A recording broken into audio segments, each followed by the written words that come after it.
మరోవైపు అసలు ఈ కారు ఎక్కడి నుంచి వచ్చింది అనేది కూడా విచారణ చేసే ప్రయత్నం చేస్తున్నారు. కారు అసలు ఓనర్ని ఇప్పటికే అదుపులోకి తీసుకున్నారు. అతని పేరు సల్మాన్ అంటూ తెలుస్తోంది. ఆ కారు HR26 కార్ నంబర్ని గుర్గావ్కి చెందిన కారుగా గుర్తించారు. ఆ తర్వాత ఢిల్లీలోని ఓఖ్లాలో ఉండేటువంటి దేవేంద్రకి ఆ కారుని అమ్మాడు.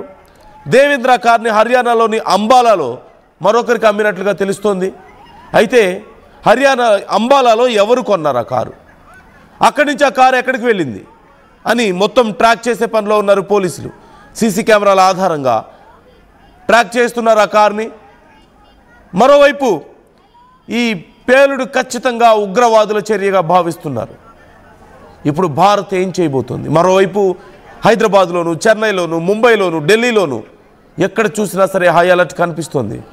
ప్రజల్లో అభయభ్రాంతులు కనిపిస్తున్నాయి. సర్చ్ ఆపరేషన్స్ కొనసాగుతున్నాయి. ఇంకేదైనా ఘటన జరిగే అవకాశం ఉందేమో అన్న అనుమానాలు క్లియర్గా మనకు కనిపిస్తున్నాయి. So be careful. మీరు మార్కెట్కి వెళ్తున్నారా, బస్ స్టాండ్కి వెళ్తున్నారా, రైల్వే స్టేషన్కి వెళ్తున్నారా, అత్యవసరం అయితేనే వెళ్ళండి. ఎందుకంటే హై అలర్ట్ ప్రకటించారు. మీరు అత్యవసరం అయితేనే బయటికి రండి. మీ పిల్లలు జాగ్రత్త.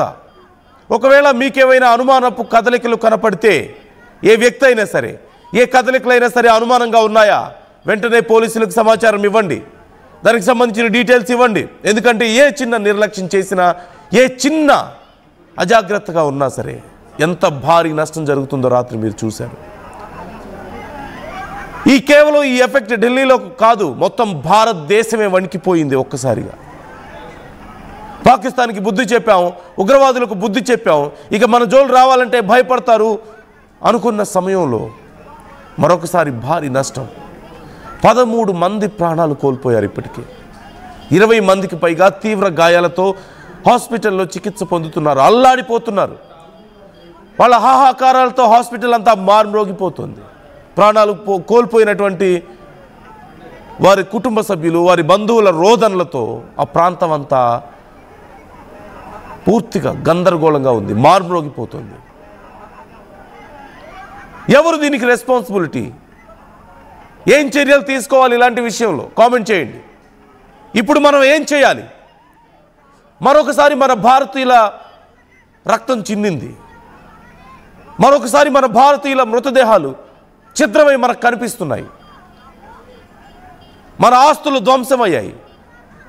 మన ప్రజల్లో భయం కనిపిస్తోంది. వాళ్ళ ముఖంలో, వాళ్ళ గుండెల్లో భయం కనిపిస్తోంది. మరొకసారి ప్రాణ భయంతో మన పౌరులు పరుగులు తీయాల్సిన పరిస్థితి కనిపించింది. మరొకసారి మన దేశం ఈ మోతతో, బాంబుల మోతతో దద్దరిల్లింది.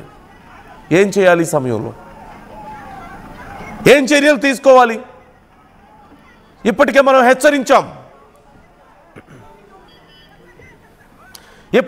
హెచ్చరించాం.